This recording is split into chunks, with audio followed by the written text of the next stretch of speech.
Well. Barcelona keep cooking. 5 goals. Bring on Bayern. Bring on Real Madrid. It's the best possible moment in years that Barcelona could potentially try and attempt to take 6 points out of these 2 matches. Bring them on. What's going on, guys? ¿Cómo están? BugaLuis here, and welcome back to another video here on the channel. I wanted to do this video yesterday. Unfortunately, I recorded it, but my mic didn't, so I have to do it again. I'm sad, I'm frustrated, but here we are again. I'm bringing you the content that I promised at the end of the day. I'm trying to do better. Please bear with me. I want to start off right away this game by talking and Gavi. Gavi's back. Gavi is back. Gavi has returned and he looks fresher than ever. It's really good to have what is on paper really the main man for this team. Before Lamine Yamal, I don't know if you remember, for me Gavi was the cover star of Barcelona. He was the guy. He was potentially, the face, the cover star of the project, of everything that's going on right now at Barcelona. Lamine Yamal, of course, took over because during this last year where Gavi was injured, he became the main man, Lamine Yamal. And I think it's fine. I think it's perfectly normal, of course, to have somebody who's an attacker, who's a forward, who has that flashes in the pan that really bring football to the sort of level and an expectation we expect to see. Sorry for the redundancy there, but yeah, Lamine Yamal makes sense for him to be the cover star. But Gavi returning, I think it was just handled in such a way so nice. Hansi Flick, really, his man management is out of this world. I'm really happy with how he did it. Overall, I think that taking out Pedri at the right moment, knowing that there isn't any other player who could be the captain at that stage, then giving Gavi the armband, I don't think it was a coincidence. I think Flick knew. I think Flick knew exactly the expectations of this player. He understood how good he was going to be, or understands how important it is for the fans. And he just managed that perfectly, putting all of it together and giving us a picture to remember. Bam, there we go. Gavi and Pedri together. Pedri giving the armband, doing a Xavi and Iniesta. It's insane. It really is insane. I'm so happy to have Gavi back in the team, and I wouldn't be surprised if he has a huge impact in these next upcoming games. Of course, he didn't play that much against Sevilla. Gavi played 11 minutes, and in those just 11 minutes, the first action he had was a foul, guys. The first thing that Gavi did 20 seconds after entering the pitch was commit a foul. I think he knew exactly what he needed to do to get everyone riled up. That's insane from Gavi. I'm really happy that he's back, guys. Flick managed it perfectly. We're going to talk more about Flick's management later on in this video, but overall, it was just insane. Good luck to have Gavi back. It's so exciting. So with this result, Barcelona are currently, of course, top of La Liga with 27 points. They enter El Clásico with a difference of 3, which is very good because, of course, if Barcelona, unfortunately, God forbids, loses El Clásico, there will still have a little bit of a margin to handle Real Madrid, later in the upcoming matches that still will follow through. It's just 10 matches in, it's match day number 11. It's more than half the games to go. So there's plenty of room for mistake and error still. But Barcelona, the way that they're playing, I think, are in simply just such a higher rhythm and threshold than any other team currently, not only in La Liga, but I would say around Europe as well. So I'm pretty confident. Bring on Bayern, bring on Real Madrid. They come next. I think it's the best moment to face those two. I mean, you're talking about a team that has scored 33 goals. Out of those 33, Lewandowski scored 12. Insane, absolute scenes right now. Barcelona started this game with the following lineup. The game went with Iñaki Peña, which Hansi Flick has already confirmed that he will play against Bayern as well. Jules Koundé in the defense, Pau Cubarsí, Íñigo Martínez, and Alejandro Valde. And then we have Marc and Pedri, at the end of the day, well, he was moved further back because Eric Garcia got a knock in the training sessions before the game. So Pedri played there, and even though he played deeper, he played incredibly well. I think that's a position where Flick has really told Pedri how to perform, and he has been able to, surpass all expectations. He's really playing good in that deeper role. At the number 10, we had Raphinha, and then Lamine Yamal. Raphinha was going to play on the left, but Ansu Fati came in. And Ansu Fati, I'll talk about him a little bit. Robert Lewandowski started this game. We have then on Sevilla, Nyland. They went with Carmona, Loic Valdé, Marcao, Adria Pedrosa, Lucien Agumé, Nemanja Kudeli, Peque Fernandez, Dodi, Luke Bacchio, Eyuke, and Isaac Romero as the main striker. And like I said, I wanted to start talking a little bit about Ansu Fati, because Ansu Fati, I think he was out of tune. He really wasn't the Fati that we all know and love. It's his first start, and when it comes down to analyzing it, I'm just going to be honest with you. I wanted to tell you guys that I think it's fine. I understand that it's taking him a little bit of time to get back into the rhythm of things. It's totally normal. He hasn't started a game for Barcelona in over a year. He was on loan at Brighton. I think that all of the other players already in this system, particularly Lamine, Lewandowski, and Raphinha, they all were in tune already. They have the rhythm, of playing these high-intensity games and the flick football that we all know and love. Fati was getting into positions where I think they're good positions, yes, but maybe in the way that the team is playing currently, it's difficult to find him out. And maybe that's why he was so isolated. He didn't have that many touches. He had 3 shots on target. He played 76 minutes. Just had 45 touches. Those touches, how effective were they?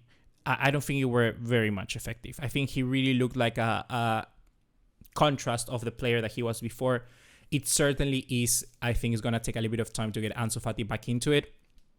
And I am not that mad with it. People are going to start criticizing him, but I think it was more of a circumstances. And honestly, seeing how Flick is someone who likes to back his players, I wouldn't be surprised if Ansu Fati actually does start against Bayern Munich on Wednesday. Yeah, that's my hot take for today. I really wouldn't be surprised. The other player, of course, that I wanted to mention is Marc Casado. I think that Marc Casado really embodies what this team is doing at the moment.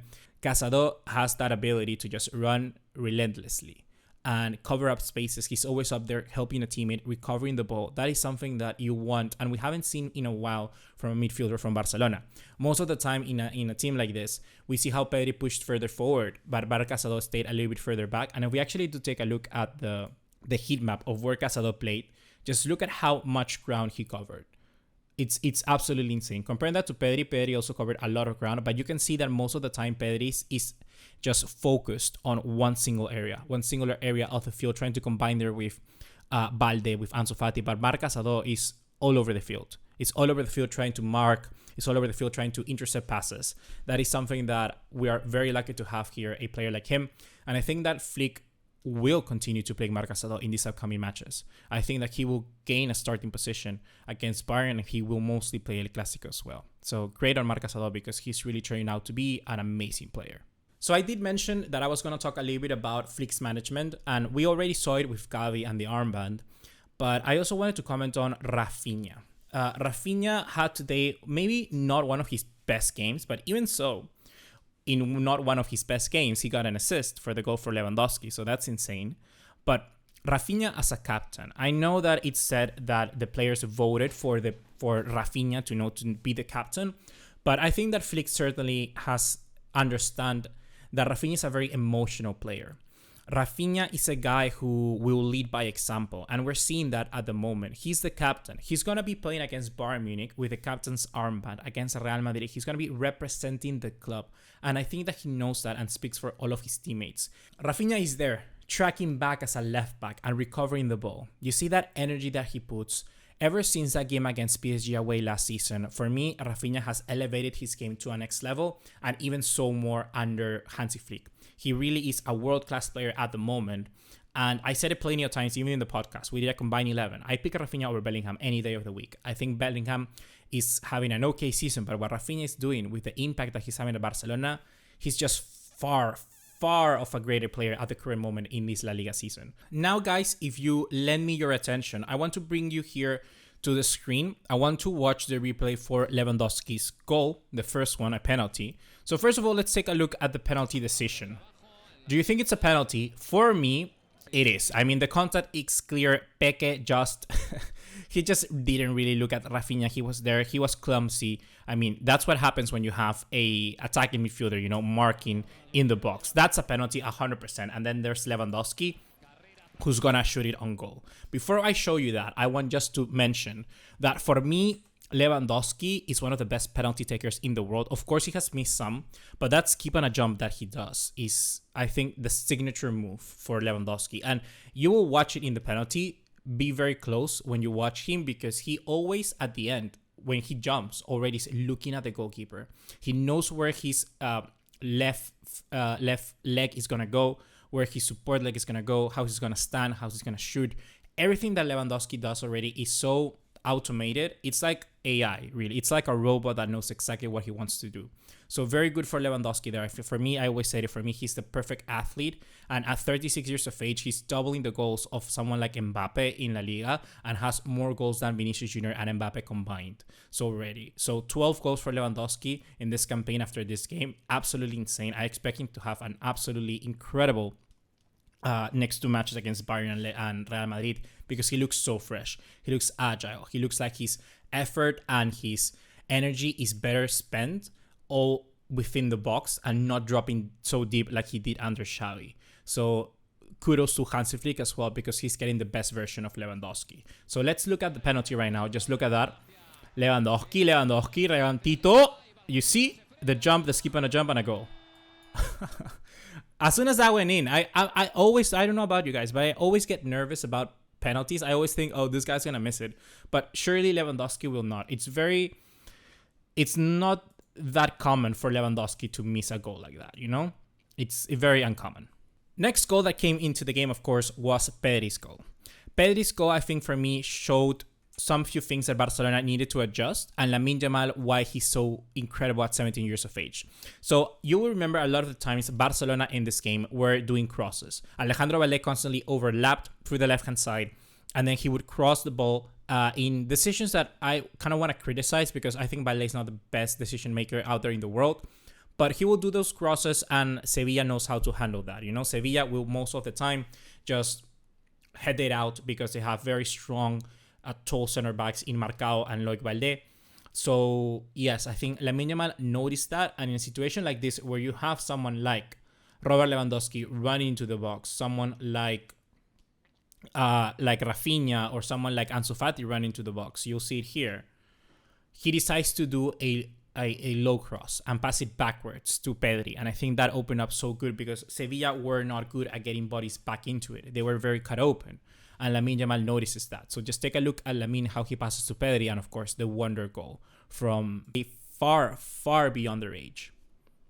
And here for the third goal, I really don't have that much to add. I just gotta say that it was a good goal, and it came in a crucial moment in the game, you know, already around 40 minutes into it, and Barcelona had the ability now, with scoring this final goal, to just dictate whatever is gonna happen in the second half. I mean, Flick has here his handbook, and that's why he was able to do the substitution for Gavi, in bringing Pablo Torre, who then scored 2 more goals. All of those things could have happened, and these substitutions without any risk were able to happen because Barcelona scored this goal. And of course, it was a little bit of a fluke, but I mean, luck will come your way if you seek it. That's my best way to analyze a football match. If you really deserve to win a game, luck is going to be on your side. And that's what happened in this final goal, in this third goal. You see here, Raphinha shoots. Lewandowski's onside. And just deviates it a little bit. That's a poacher's goal. That's a 100% poacher's goal. And I'm very happy that Lewandowski called that, because those goals, those little goals matter. At the end of the day, when he's the Pichichi, I mean, we're not going to remember that at the end of the day. So it doesn't really matter. Next up, we got the goal from Pablo Torre, the very first one. It's another goal that it was a little bit of a fluke. And I don't know. I don't mind. We take those. That's a win in my book. Good goal for Pablo Torre, and it's good seeing him get, more protagonism, especially for games like this. It's already 3 goals he has scored, I think. So the same as Pedri, and I think he's a very good impact player as well to have from the bench. Let's see how who knows? Maybe he has earned his spot to play against Bayern. I think it's maybe a little bit too much to say, but these goals, I think, are an isolated instance. But like I was saying, it allows someone like Pablo Torre to shine, because we already had settled the game in the first half. If Barcelona were playing to get an equalizer or to try to win the game and bring on Pablo Torre in, there is much more pressure on this young lad to try and, have an impact. And right now he can just be fresh, be himself, try things, shoot within the box, maybe in an area where he normally wouldn't. So it gives him more freedom to just be himself. And that's what I like from Flick and the way we are destroying these teams at the start, to at the end have that ability to score. So here comes the last goal, that it was this kind of shadow cross from Pablo Torre. Nobody touches it. And at the end of the day, it's just a goal. It's a goal for Pablo Torre. He gets a brace. Pablo Torre gets a brace out of nowhere in a game like this. Nobody would have anticipated. No one could have even guessed that this would happen. So incredible scenes right now for Barcelona. But as you can see in the scoreline, I jumped a goal. I jumped a goal because we have to watch Sevilla's goal. Why do I want to mention this? Well, I want you to pay attention to Íñigo Martínez Cubarsí and just the highline. Why do I want to show you this? It's of course unfortunate that we can see that goal. I normally wouldn't show it, but we're playing against Bayern Munich and Real Madrid. They have very fast players. We have Olise to worry about. We got Sané. We got Gnabry. We got for Real Madrid Vinicius, Mbappe, Rodrigo. Like, come on.